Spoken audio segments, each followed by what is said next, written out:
Tu sais, j'entends souvent parler du rejet, l'abandon, l'humiliation, la trahison et l'injustice. Hello, je suis Lady Sofro et aujourd'hui je vais te parler des 5 blessures de l'âme. Je trouve que c'est un sujet passionnant, à condition de ne pas en faire une prison. Parce que parfois j'ai l'impression qu'on passe tellement de temps à chercher dans quelle case on rentre, qu'on oublie une question essentielle et on a tendance parfois à se coller une petite étiquette.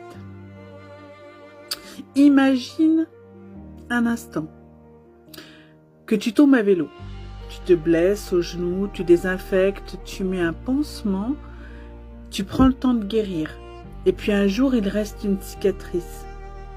Cette cicatrice te rappelle que tu es tombé. Elle ne t'empêche pas de remonter sur un vélo.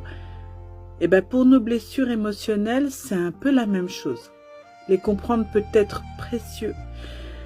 Elles peuvent expliquer pourquoi certaines situations réveillent quelque chose en nous et à un moment. Pourquoi un silence nous fait peur?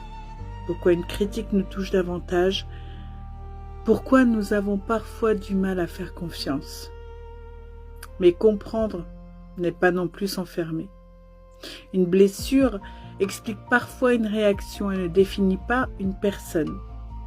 Tu n'es pas ta blessure de rejet, tu n'es pas ton abandon, ni ta trahison. Tu es une personne qui a vécu des expériences, qui a traversé des épreuves et qui malgré tout continue d'avancer. Et c'est peut-être là que réside le plus important. Les blessures ne sont pas des étiquettes que l'on se colle sur le front. Ce sont des chapitres de notre histoire.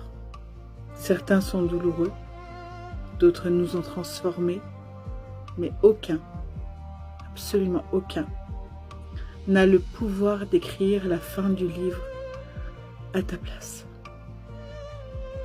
Alors, si tu t'intéresses aux 5 blessures de l'âme, fais-le avec curiosité, pas avec peur. Cherche à te comprendre, pas à te définir. Parce qu'au fond, tu es infiniment plus grand que les blessures que la vie t'a laissées. Et heureusement, sinon, on ne serait pas en train d'écrire une histoire différente de celle que nous avons vécue. Tu peux aussi terminer par une question qui invite à la réflexion. Je vais te la poser, tiens. Selon toi, est-ce qu'une blessure doit expliquer qui tu es ou simplement t'aider à mieux te comprendre?